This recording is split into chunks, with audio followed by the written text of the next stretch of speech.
Let me ask you something no one asks high achievers. Do you love your life? All aspects of it, not just what you have accomplished. Not satisfied, not proud, not grateful, but happy, whole, loving every aspect of it. If you had to pause and think, that's your answer. The reason nobody asks you this question is because people around you are either too impressed with what your life looks like or too invested in you remaining where you are. I'm neither, so let's talk about it. So before all the transformation and everything that we see now, you were riding to work, crying with tears in your eyes, marriage on the brinks, working yourself to the bone and still broke. But nobody could see that from the outside looking in. Nope. What did you tell yourself to keep going? Whew. That was such a rough time in my life. It wasn't so much what I had to tell myself to keep going is what I think we all do to keep going is we realize we have responsibility. I had a family that depended on me and my income and what I was doing. And so it was like, you just do what you know you got to do. You know what I'm saying? Absolutely. It's like you keep pressing through, you keep getting up every morning. Like I said, literally crying all the way to work. And I worked pretty far from home. I had a good little distance. I had over 13 locations as an executive sales rep. In cosmetics, I had 13 different stores. And it was an enviable job. Like people in that industry would have loved to be doing what I was doing. And so I really had to keep going. I told myself, my family needs me. God told me to stop. God knows how long before I actually did. Yeah. Because I was having this back and forth, like, stop. Like, that's How can I? You all right? You sure you good? I just told myself I can't. I have to, my family needs me, that my home takes this 2 incomes. Yeah. And those are the things I told myself that I needed this job. I needed to do what I'm doing. I can't stop what I'm doing. People depend on me. At the same time, really literally dying a slow death on the inside and really feeling so discontent, unfulfilled, overworked, and stressed out. Yeah, I understand, and I know that story all too well, all too well. So you described standing still during a high praise moment. Everyone was in high praise. Yeah, you stood still. What was happening inside at the moment? Because I can just only imagine, but what was going on in your mind and in your heart at that moment? That's a good question because I really consider this a pivotal moment for me in my walk with God. It was really an encounter I was having in a way that I've never encountered him before. And like I said, it was a high praise moment in church. And usually what I would do is just get involved, you know what I mean? Get in the game, so to speak. Yeah. But for some reason, I think I was just at a place in my life where I realized, Lord, like, this is cool, but I need my religious practices and what I'm doing to actually amount to manifestation of the life that you've been calling me to do. I felt like just like in my job, just like in my family, I was now just going along, even in my religious environment. You know what I mean? And I just like I was growing weary in what I was doing, professionally, I was growing weary with what I was doing religiously because I felt like we're taught you do these things and God will do this. God will change your life. God will turn it around. God will do, all of the promises that we get because we do these things. And I was thinking, well, I'm doing these things, Lord, and I'm still not experiencing life more abundant that you promised. I'm still not experiencing the glory like I know your word is saying. And so I just was standing there like, okay, am I missing something? Because I'm not here to just be emotional. Like, I'm not here to go through the motion. I'm doing that in every area of my life. Yeah. I'm done. Yeah. I want outcomes. I want results. I want freedom. I want joy. You know what I mean? Right. In my life. And so it was really like a come to Jesus moment, right in the center of that service. Just he and I, in the depths of my heart, really just letting him know, like, being real. Like, Yeah, sometimes you yeah. just got to get real. Yeah, and surrender to a thing. Yes. Absolutely. Yes. Absolutely. Yes, absolutely. Yep. So you got to a point and you said, God, I don't want just emotionalism. I need real results. Now that's a powerful prayer. I've never heard that. Tell me about that.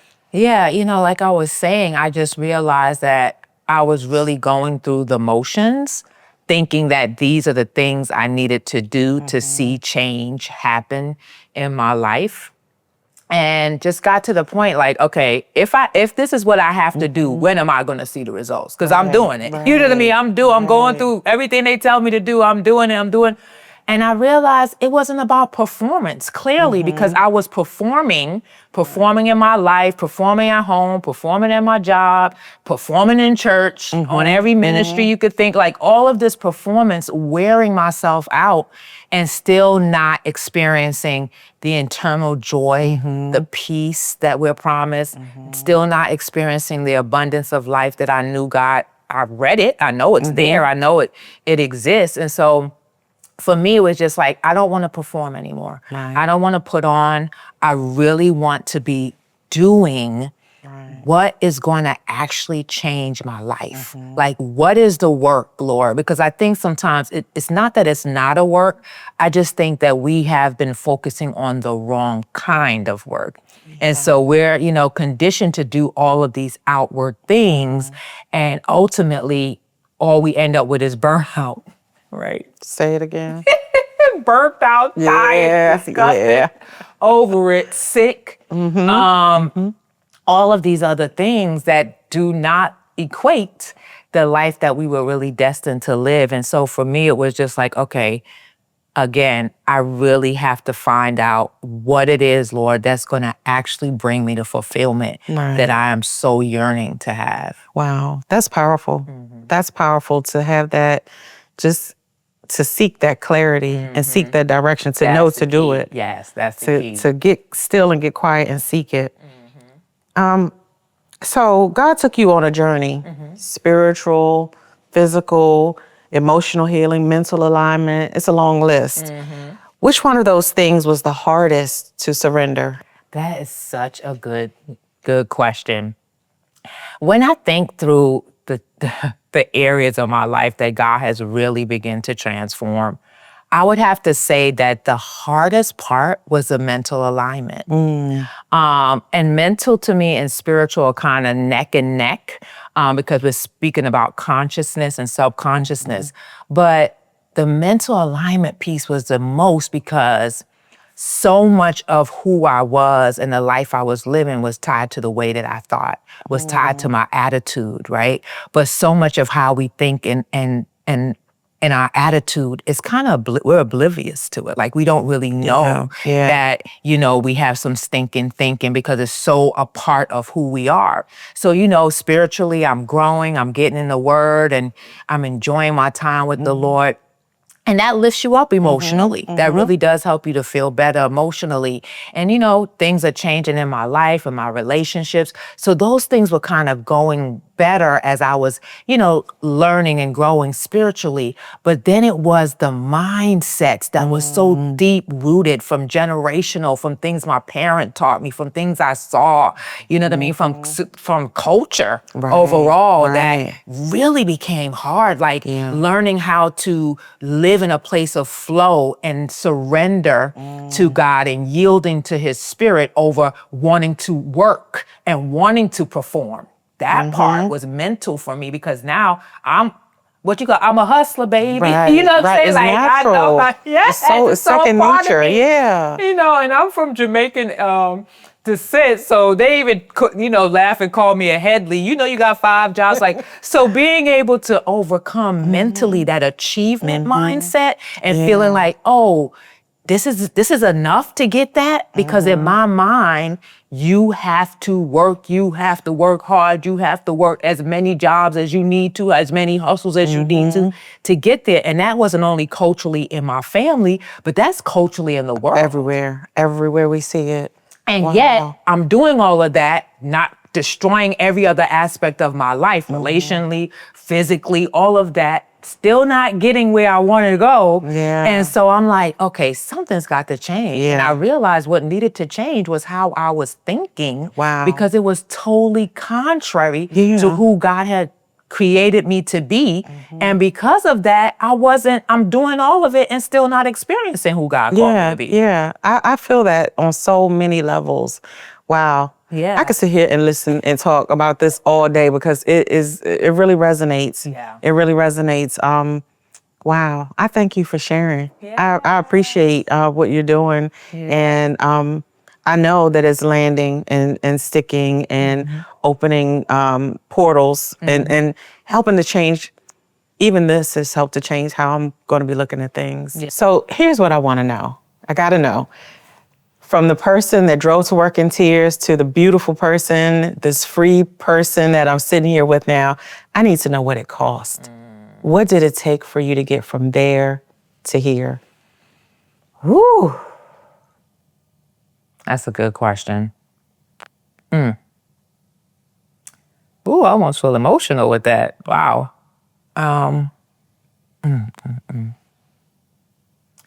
The interesting thing is, I think people think that it's going to cost more than they can bear. But what I realize is what my old lifestyle, the person that was crying every day, going to work,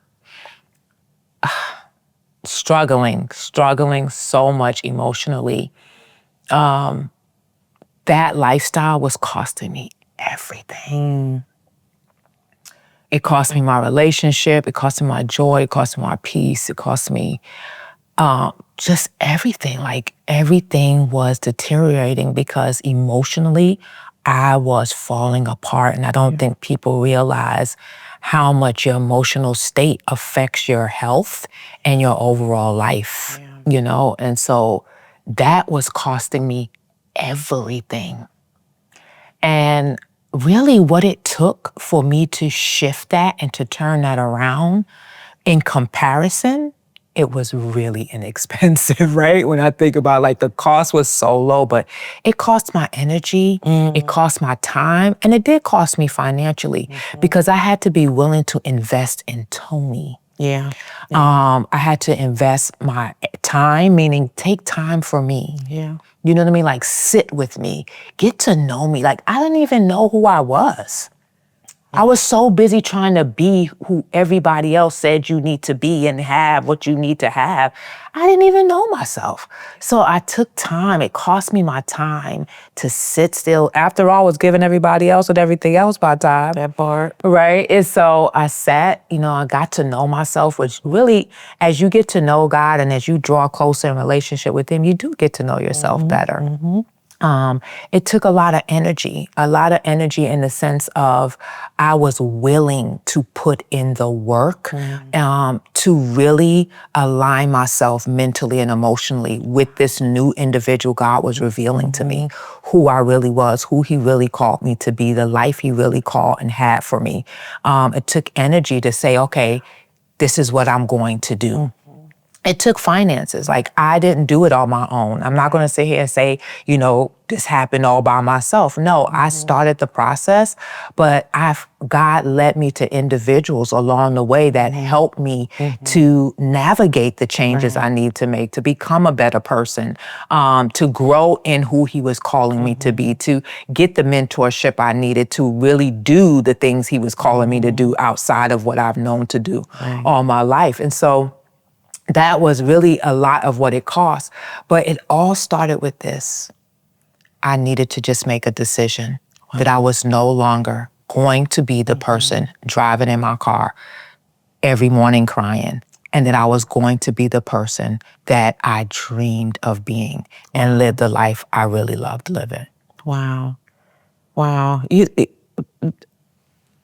I'm speechless because what if we all knew that just on the other side of where we are to where we should be or where God has called us is just one decision. We're just And one that's decision what it away. is, sis. It Wow. really is. Wow. It just really starts with a decision. You give God your best yes, and He really does the rest. Wow. He Amen. really does. Amen on that. Thank you so much. Oh, Thank my you for sharing. pleasure. Thank you.